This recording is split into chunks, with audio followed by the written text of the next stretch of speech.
Baik, masih bersama saya Nisa Sayuta dalam Kompas Pekalongan. Beralih ke berita lain terkait virus corona, saudara. Mengantisipasi penularan dan penyebaran COVID-19, para pemudik dari wilayah zona merah wajib melakukan penyemprotan disinfektan di 3 lokasi di Kabupaten Pekalongan. Para pemudik juga akan didata oleh petugas dan dicek kesehatannya.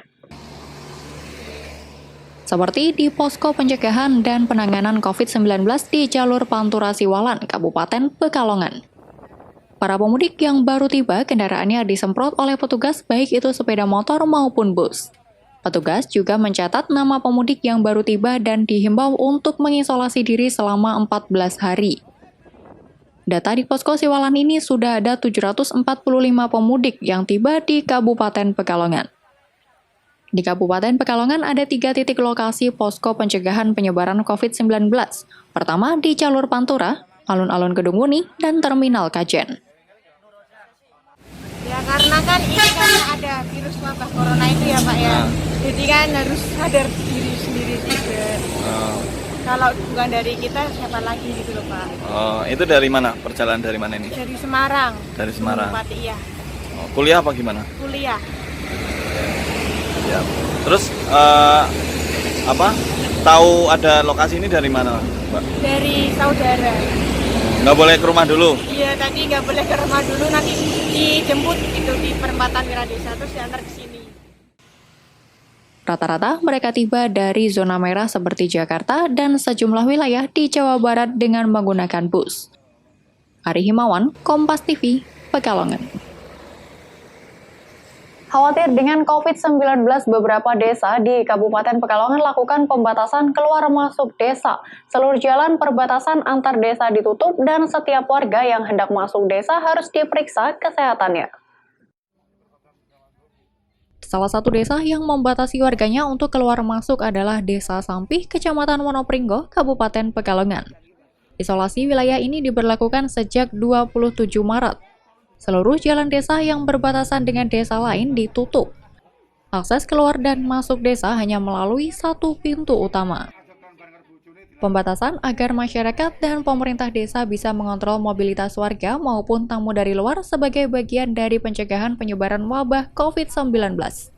Warga pun mendukung kebijakan pemerintah desa ini walau dibatasi, namun warga tidak merasa terganggu aktivitasnya. Ya lebih baik, soalnya kan demi keamanan bersama dalam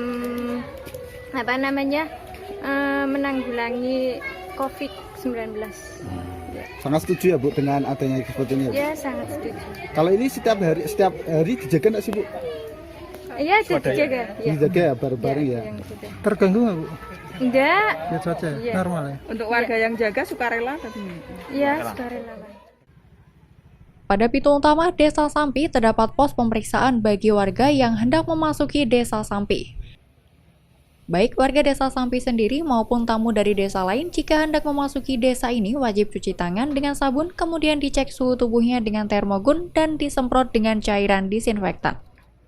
Bagi perantau yang mudik dari luar kota, selain dicek kondisi kesehatannya juga akan didata. Camat Wonopringgo memastikan saat ini kondisi warga semuanya dalam keadaan sehat dan perekonomian berjalan seperti biasanya.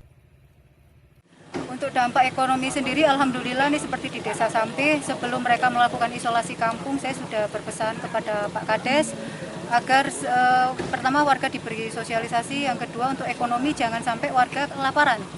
Jadi alhamdulillah meskipun ini diisolasi, mohon maaf meskipun ini dibatasi keluar masuk, warga tetap tidak kekurangan dalam hal sembako karena mobil-mobil sembako juga setiap hari masuk seperti dari pasokan gas, telur, dan beras itu alhamdulillah tercukupi untuk Desa Sampih ini.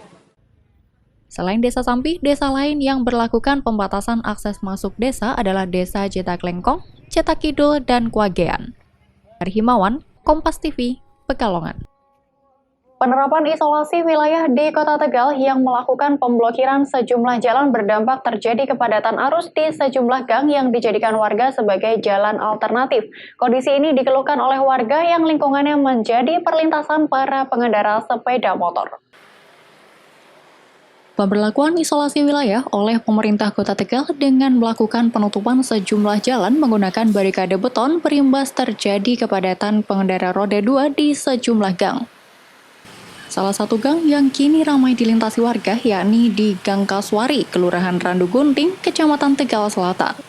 Akibatnya warga setempat terkena dampak kebisingan dan polusi udara. Sejak penerapan isolasi wilayah, gang sepanjang 100 meter dengan lebar sekitar 1 meter ini telah dipadati pengendara sepeda motor untuk mobilitas. Meski harus berdesakan, namun pengendara sepeda motor memaksa melintang di gang demi memotong jalan ketimbang harus berputar melewati jalur yang ditentukan. Warga setempat Firman mengatakan isolasi wilayah yang dilakukan oleh Pemkot dinilai tidak efektif. Yang pertama bising suara, kemudian debu, kemudian klaksonnya saling keras-kerasan. Belum lagi kalau nggak sabaran saling beradu mulut. Kita yang persis di pinggir seperti ini kan ya jauh terganggu. Setiap hari ramai kayak gini, Pak? Ya setiap hari seperti ini, terutama kalau jam kerja, pulang sama mau berangkat, itu pasti ramai. Ini belum lagi nanti kalau seumpama anak sekolah berangkat. Warga setempat berharap Pemkot menyiagakan petugas pada gang yang dijadikan warga sebagai akses jalur alternatif untuk melakukan pengaturan, sehingga mobilitas pengendara sepeda motor dapat dikendalikan tanpa merugikan warga sekitar. Kepadatan pada jalan gang justru mengakibatkan social distancing maupun physical distancing tidak berjalan karena pengendara yang berpapasan saling berdesakan. Yuli Herdianto, Kompas TV, Tegal. Komunitas warga bagi-bagi masker. Tunggu setelah jeda berikut ini.